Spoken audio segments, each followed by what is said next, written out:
Thank you, Mr. Chairman. Thank you for being here, Undersecretary. But I want to point out a fact. We're here today to talk about public diplomacy, but everything we've seen from the Trump administration has done just the opposite. Instead of leading with diplomacy, President Trump chose war with Iran. He attacked Iran in the middle of diplomatic negotiations with no imminent threat to the United States, no authorization from Congress, no clear justification for the attack, and, importantly, no plan for what comes next. Now, 6 American service members are dead. Americans in the region are stranded in dangerous conditions.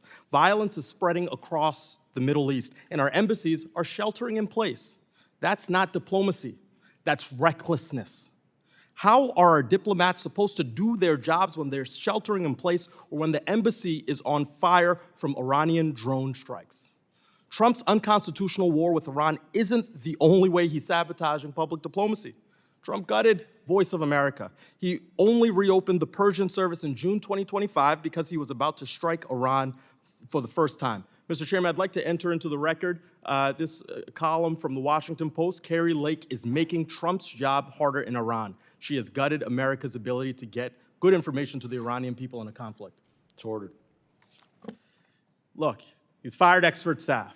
He's cut embassy programs, and he's withheld funding for international education and cultural exchange programs run by the Bureau of Educational and Cultural Affairs. From the Fulbright program to the International Visitor Leadership Program, to the Sports Visitor Program. Your bureau supports dozens of education and cultural exchange programs that have enjoyed decades of bipartisan support from Republicans and Democrats. Undersecretary Rogers, since the Bureau of Educational and Cultural Affairs falls under your purview, you should know the answer to these easy, very easy yes or no questions. Do educational and cultural exchanges benefit American scholars who want the opportunity to study abroad? So long as those programs yes are or no? conducted in the yes American or no? interest, yes. Thank you. Have these educational and cultural exchanges helped connect the U.S. with emerging world leaders? Yes or no? Yes. Have these educational and cultural exchanges strengthened our alliances and supported American national security? Often. Great.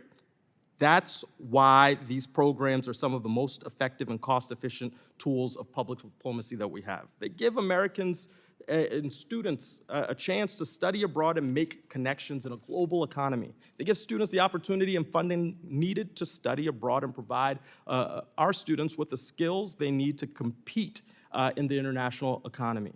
They help our students build relationships with future leaders around the world. In fact, the International Visitor Leadership Program alumni include more than 500 heads of state and government, over 1,000 members of parliament, and 12 Nobel laureates. So it's not charity.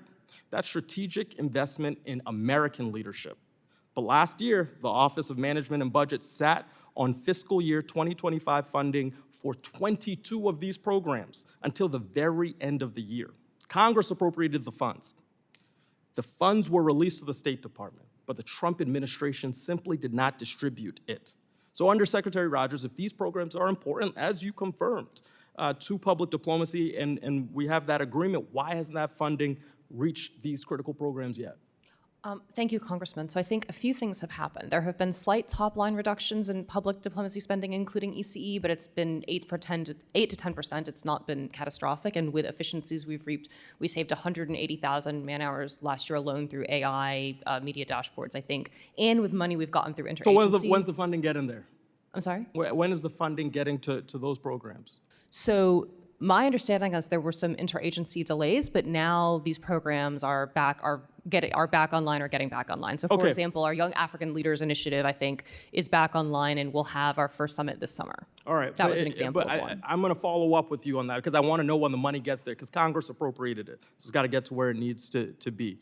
And so what assurances, based on your agreement about these programs, can you give this committee that fiscal year 2026 funds will be distributed on time, not with delay, as directed by Congress, so these programs don't get disrupted again? So congressional appropriations are the law, and I commit to follow the law. Great. It's good to hear that from a Trump administration official.